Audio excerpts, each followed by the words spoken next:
चलो ये शब्दार्थ है, क्या है? शब्दार्थ है। किस पाठ का? निबंध पाठ का।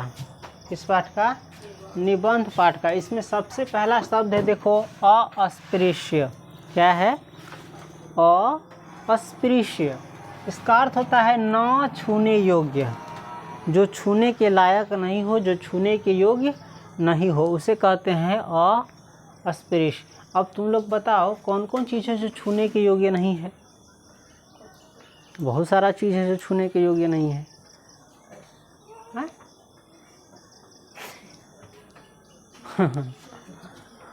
चलो, उसके बाद है भ्रांत धारणा। क्या है?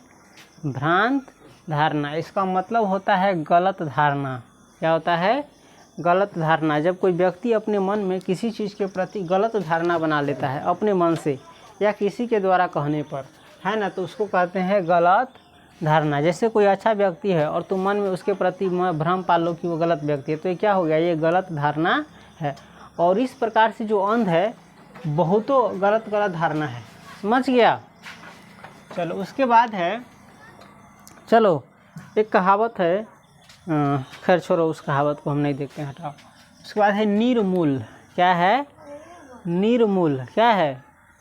निर्मूल। निर्मूल का अर्थ क्या होता है? जड़ विहीन। क्या होता है? जड़ विहीन। जिसमें जड़ नहीं हो, जिसमें जड़, जो बिना जड़ के हो, उसे क्या कहते हैं? निर्मूल। उसके बाद है जिसका मूल न हो, इसी को कहते हैं आकस्मिक। क्या है? आकस्मिक। आकस्मिक को कहते हैं अचानक। आकस्मिक को क्या कहते हैं? अचानक। क्या कहते हैं? अचानक। उसके बाद है स्पर्धावश। क्या है? स्पर्धावश। स्पर्धावश को कहते हैं प्रतियोगितावश। कौन वश?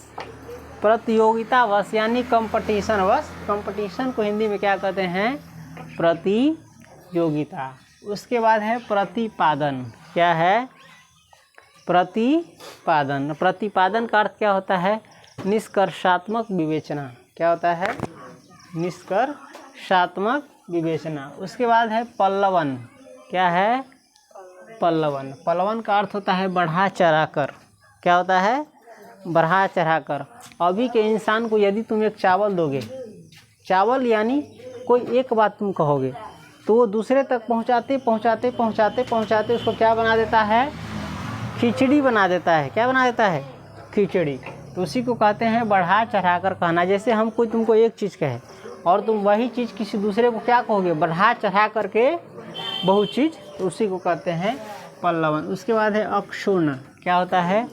अक्षुण्ण। अक्षुण्ण का अर्थ होता है जिसका क्षरण न हो। जिसका क्षरण न हो यानी जिसका विनाश न हो, जिसका क्षय न हो, उसे कहते हैं अक्षुण्ण। उसके बाद है उपसंहार। क्या है? उपसंहार। उपसंहार कहते हैं ऊपर कही गई बातों को। जैसे कोई पाठ है, कोई चैप्टर है ना, कोई चीज़ है, तो उसमें ऊपर कही गई बातों को निष्कर्ष रूप में रखना, यानी अंत में उसका निष्कर्ष बताना, उसी को कहते हैं उपसंहार। उसके बाद है निसंग। क्या है? निसंग। निसंग का अर्थ होता है बिना संग साथ के। क्या होता है? बिना संग साथ के। उसके बाद है आत्मनिष्ठ। क्या है? आत्मनिष्ठ। आत्मनिष्ठ का अर्थ होता है अपने में निष्ठ या अपने में एकाग्र। उसके बाद है कौन चीज़? विस्मय विमुग्ध। क्या है? विस्मय विमुग्ध। इसका अर्थ होता है आश्चर्यचकित। क्या होता है?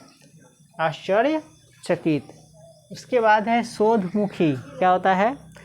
शोधमुखी का अर्थ क्या होता है? शोध की ओर उन्मुख, किसी चीज़ की खोज करने की ओर उन्मुख होता है, उसी को कहते हैं शोधमुखी। उसके बाद है एतदर्थ। क्या है? एतदर्थ। एतदर्थ का अर्थ होता है इस प्रकार। तो ये समझ गया। इसके बाद हम निबंध जो चैप्टर है उसको पढ़ेंगे, समझेंगे। और देखो परीक्षा में जो है इंटर में और 12 में भी लगभग 8 या 10 नंबर का निबंध आता है। कितने नंबर का? एक निबंध आता है 8 या 10 नंबर का। तो इस लिहाज से भी निबंध ज़रूरी है। और ये पाठ पढ़ने के बाद तुमको आभास हो जाएगा कि कोई निबंध जो है कैसे लिखे, है ना। तो कितना ज़रूरी है। चलो।